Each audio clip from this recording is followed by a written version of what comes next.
Thank you for joining me in Reading the Trail, a reflection on creation as companion to the interior life. What I share with you here is based on my essay, Reading the Trail, from my book, Nature Notes. Creation has long been humankind's portal to the personal and collective interior life. The seasons and rhythms of our lives reflect the seasons and rhythms of creation. As a hiker, I've come to love the forest trail along the McKenzie River in Oregon's Central Cascades. Today we'll glean some insights from the trail for this journey called life. Life, I notice, is different on the trail. Here I create nothing, I am in charge of nothing, I consume nothing, I am not here for any of that. Plus, the trail lies outside the magical powers of cellular service. I have no need to scan and scroll. So let's explore some elements of the trail: the path, the river, switchbacks, bridges, and narrow passages, and the rhythms of living, dying, and birthing new life. Let's start with the path. Path is metaphor for the interior life, your interior life, which is intimately connected to the world you touch.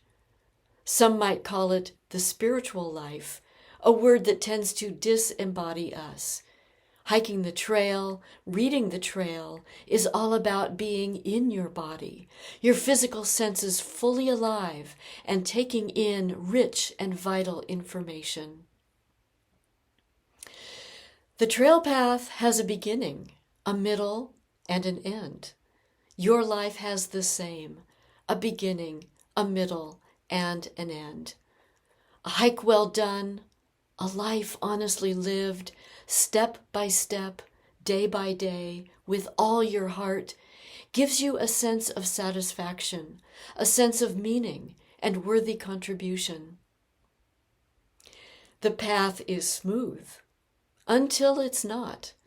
Between 1 week and the next, things in the forest can change, like this ancient one, which has fallen clean across the path in recent days. You live your life differently when falling trees are a possibility. Living life more awake, more aware, more present to the moment is a fruit of a dynamic interior life. I read the trail constantly, especially when sunlight is dappled by the shade of foliage. Rocks and tree roots appear out of nowhere. A path without tree roots would be a forest without trees. A life without obstacles is no life at all. So you can ask yourself, what tree roots or rocks, what situations or experiences have snapped me back to the here and now? How have these situations caused me to pay attention differently? What recent story comes to mind? Pause and take some time with this question.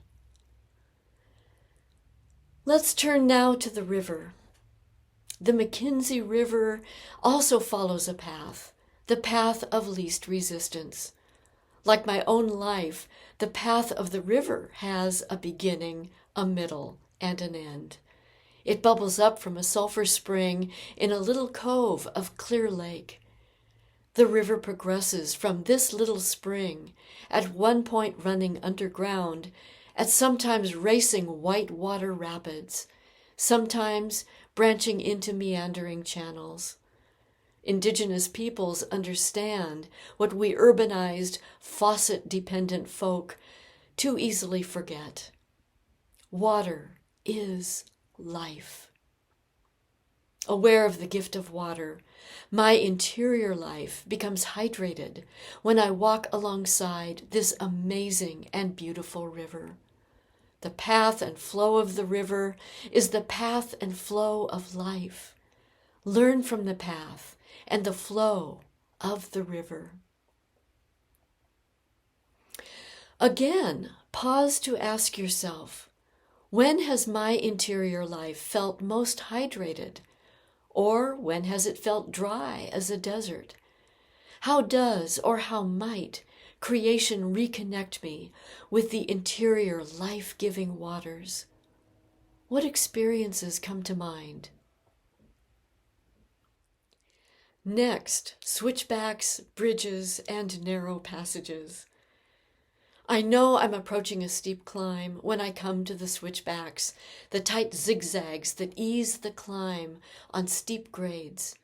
Whether I'm going up or coming down, I pay fierce attention to the trail, taking the steep ascents and also the precipitous descents, one courageous, carefully placed step followed by another. The interior life is the place of commitment to what will stretch you, challenge you, and guide you across thresholds of endurance beyond what you had imagined. Now from high on the ridge, I look down to a bridge far below that crosses Lost Creek. To get to that bridge, I have to descend the ridge down to the deep ravine. The bridge, with railings on either side, gives me a spectacular view of Lost Creek, racing toward its confluence with the Mackenzie River. But there are other bridges on the trail, much smaller, which demand my full attention.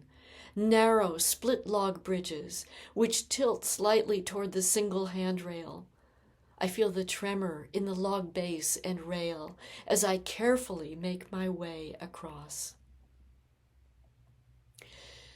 Bridges hold a significant place in the interior life. They appear when we need them, spans which are thoughtfully crafted by someone who has walked the path before us, from here to there. Bridges carry us over impassable terrain, over treacherous water, over thin air, enabling us to achieve what otherwise would not be possible. The bridge you need at this moment may be a book, a line of a poem, an unexpected insight, or an offer of work that matches your gifts. It may be remembering who you are in this difficult and transformative moment. Bridges interiorly are arcs of possibility, arcs of peace. And every forest trail has its narrow passages, with a wall of earth hard against your right shoulder, while to your left, earth drops away to the wooded ravine. You know you have come too far to turn back now. You dare not look back, nor too far ahead, lest you lose all sense of balance. You know you have it in you to take the next careful step. You summon your breath, your interior reserves now mingling with fresh forest air, which is filled with impossibly beautiful morning bird song. And now you walk this narrow passage, finding possibility and mercy in each small, careful step. Pause now to ask yourself, when in my interior life have I felt stretched, challenged, and somehow guided across thresholds of endurance beyond what I had imagined? What images in creation speak to this experience? What stories come to mind? Finally, let's explore living, dying, and birthing new life. Hiking through a natural forest, I notice, is like walking from room to room through a very large home where every stage of life is fully lived. I see seedlings growing on the backs of fallen trees. I see vigorous new growth on the tips of fir and cedar boughs, and I see the ancient ones in the slow progression of collapse, their bases circled high in the debris of outer bark and inner wood, decomposing slowly, season by season. Thick coats of moss cover tree stumps like plush upholstery, and then turn into grand chairs worthy of forest royalty. I behold creation in its continual work of living and dying, new life coming forth from the rich matter of what has been. Living, I discover, is part of the larger environment of dying, and dying is part of the larger environment of living new life, holding space for the past, even as I move into my future. We can trust life, just as we can trust the path, the river, the switchbacks and bridges, and narrow passages. We have trusted the trail all along, which is how we have arrived at the miracle of today. The world I touch needs me to show up, to be wholeheartedly present in every form of capacity and every expression of generosity within me. I need to know and know how to read the trail which is my life. I need to love and care for the trail, because this trail is not mine alone. It is the trail of this one precious life which we share. It is the good road open to all. Thank you for allowing me to share these thoughts with you. You'll find more journeys and insights in my book, Nature Notes, which includes 20 stories celebrating creation as companion to the interior life. If you're ready to hone your skills in reading the trail of your life, reach out. Let's talk.